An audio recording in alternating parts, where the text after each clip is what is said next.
السلام علیکم سامعین، 8 جمادی الاولیٰ کی تاریخ شروع ہو چکی ہے، 30 اکتوبر ہے۔ خبر کا عنوان ہے دیش دنیا کی اہم خبریں۔ سب سے پہلی خبر دہلی کی جامع مسجد کے شاہی امام مولانا سید احمد بخاری کی اہلیہ کی ہے۔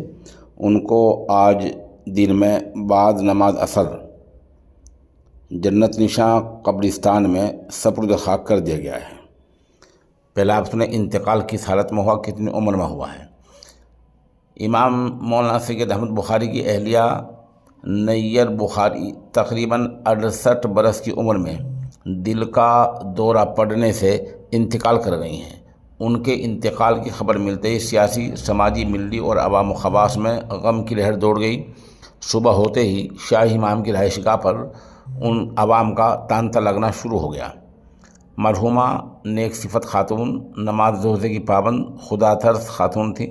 وہ غریبوں، یتیموں اور بیواؤں کی خوب مدد امداد کیا کرتی تھی۔ ان کے انتقال کو جامع مسجد دہلی کے ایک عہد کے خاتمے کے طور پر بھی دیکھا جا رہا ہے، کیونکہ وہ نہ صرف شاہی امام کے خاندان کا ایک اہم ستون تھی، بلکہ مذہبی روایت کے تسلسل میں بھی ان کا کردار نمایاں تھا۔ نماز جنازہ بعد نماز عصر مرحومہ کے صاحبزادے جامع مسجد کے صحن میں نائب شاہی امام مولانا سید اسامہ شعبان بخاری نے پڑھائی۔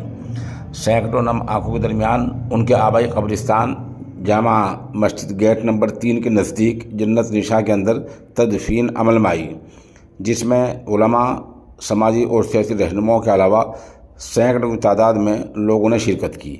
شاہی امام مولانا سید احمد بخاری سے تعزیت کرنے والوں میں دہلی کے لیفٹیننٹ گورنر وی کے سکسینہ، ہندوستان میں فلسطین کے سفیر، کانگریس سینئر لیڈر جے پرکاش اگروال، سابق رکن پارلیمنٹ میم افضل، سابق رکن اسمبلی شعیب اقبال، شاہی امام کے داماد سہارنپور سے عمر علی خان، اور ادھر رکن اسمبلی آشو ملک، جامعۃ اہل حدیث کے ناظم مولانا اصغر علی امام مہدی سلفی، مفتی کلیم الدین قاسمی، مجلس مشاورت کے سابق صدر نوید حامد، سماجی کارکن حافظ جاوید، کانگریس رہنما جاوید مرزا، اور اسی طرح بازار مٹیا محل ٹریڈ ایسوسیشن کے صدر حاجی سلیم الدین چودھری شریف وغیرہ کے نام شامل ہیں۔ ان لوگوں نے شاہی امام سے تعزیت کی ہے۔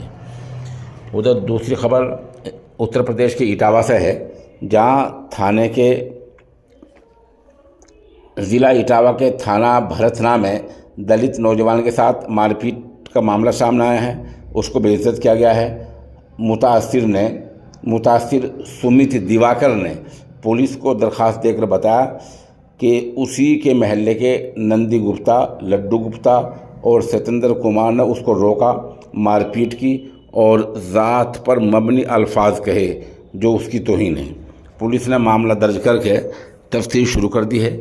بتایا جا رہا ہے کہ اس معاملے کی ویڈیو بھی وائرل ہوئی ہے۔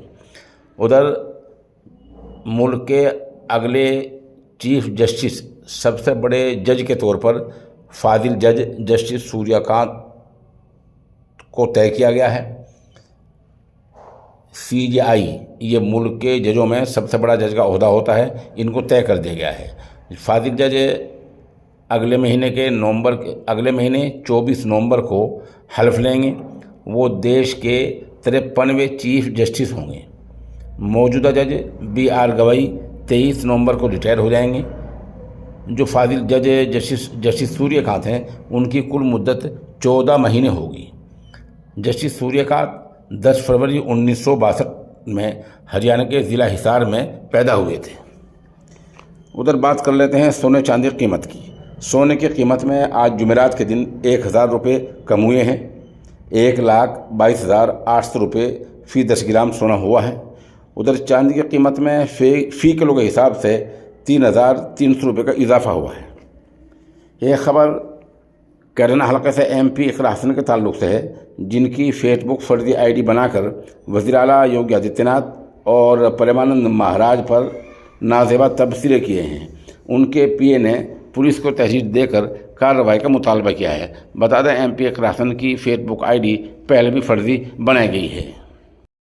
ریاست کرناٹک کے بیجاپور علاقے میں زلزلے کی خبر آ رہی ہے۔ وہاں سے امام خالد ہمارے رابطے میں ہیں۔